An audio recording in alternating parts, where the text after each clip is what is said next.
தன்வியை கூட்டிகிட்டு விக்ரம் போயிட்டு மிர்லுவை பார்க்குறாரு. பார்த்த உடனே அங்கே அவங்க சரியாயிடுறாங்க. சரியாயிட்ட உடனே அப்படியே தன்வியை வீட்டுக்கு கூட்டிகிட்டு வந்துடுறாரு. வீட்டுக்கு கூட்டிகிட்டு வந்தோடனே சொல்கிறாரு, நடந்த எல்லாத்தையுமே வேதாவை கூப்பிட்டு சொல்கிறாரு, இங்கே பாரு, மிர்லுக்கு இந்த மாதிரி ஒரு மாதிரி மனநல பாதிக்கப்பட்டதுனால என்னை கூப்பிட்டு கேட்டாங்க, அவங்களுக்கு நீங்கள் ரிலேஷனான்னு சொல்லிட்டு நானும் போய் பார்த்தேன்.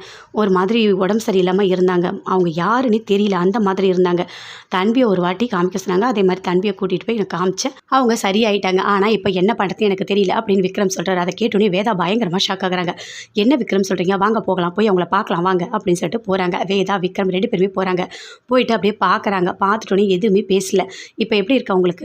சரியாயிட்டாங்க, ஒன்றும் பிரச்சனை இல்லை. ஆனால் இப்போ அவங்கள டிஸ்சார்ஜ் பண்ணி அனுப்பணும் அப்படின்னு டாக்டர் சொல்கிறாங்க. சரி விக்ரம், நம்ம வீட்டுக்கே நம்ம கூட்டிகிட்டு போகலாம் அப்படின்னு சொல்கிறாங்க.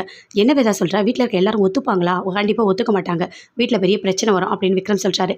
பார்த்துக்கலாம் விக்ரம், அதுக்காக இப்படி விட்டுட்டு போக முடியுமா, ரொம்ப கஷ்டமாக இருக்குது அப்படின்னு வேதா சொல்கிறாங்க.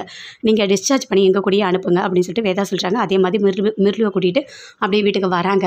வீட்டுக்கு வந்த உடனே காவேரி எல்லாருமே பார்க்குறாங்க. அப்படியே விக்ரமோட அம்மாவுக்கு பயங்கரமாக கோவம் வருது. என்ன பண்ணியிருக்க, எதுக்காக இவளை இங்கே கூட்டிகிட்டு வர அப்படின்னு சொல்லிட்டு கேட்குறாங்க. இல்லை, அவங்களுக்கு மனநல சரியில்லாமல் ஆயிடுச்சு, இப்போ தான் கொஞ்சம் சரியாயிருக்காங்க, யாருமே இல்லை, தனியாக இருக்காங்க, அதனால தான் நான் கூட்டிகிட்டு வந்தேன் அப்படின்னு சொல்லிட்டு வேதா சொல்கிறாங்க. இந்த நிலையில் தனியாக விட்டால் அது ரொம்ப பெரிய துரோகம் ஆகிடும் அப்படின்னு சொல்கிறாங்க.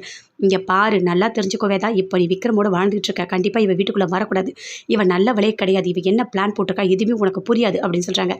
இல்லை நீங்கள் நினைக்கிற மாதிரி எதுவுமே கிடையாது, இவங்களுக்கு உண்மையாகவே உடம்பு சரியில்லாமல் ஆயிடுச்சு, இப்போ தான் கொஞ்சம் சரியாயிருக்காங்க, கொஞ்ச நாள் நம்ம வீட்டில் வச்சிருக்கலாம், அதுக்கப்புறம் கண்டிப்பாக நான் அனுப்பிடுறேன் அப்படின்னு வேதா சொல்கிறாங்க. வேதா, நீ பண்ணுறது எதுவுமே சரியா இல்லை அப்படின்னு சொல்லிட்டு காவேரி அவங்க வீட்டுக்கார 2 பேருமே சேர்ந்து சொல்கிறாங்க. இல்லைம்மா, கண்டிப்பாக நான் எது பண்ணாலும் அதில் ஒரு நல்லது இருக்கும், நம்ம நியாயமாக நடந்துக்கணும், பார்க்கவே ரொம்ப பாவமாக இருக்குது, யாருமே இல்லாமல் எங்கே விட்டு வரது அப்படின்னு சொல்லிட்டு வேதா சொல்கிறாங்க. நான் கொஞ்ச நாள் வச்சு பார்த்துட்டு கண்டிப்பாக அனுப்பிடுறேன் அப்படின்னு சொல்கிறாங்க. என்னவோ பண்ணிட்டு போ, ஆனால் எனக்கு கோவம் தாங்கவே முடியல அப்படின்னு சொல்லிட்டு வீட்டில் இருக்க எல்லாருமே பயங்கரமாக கோவப்படுறாங்க.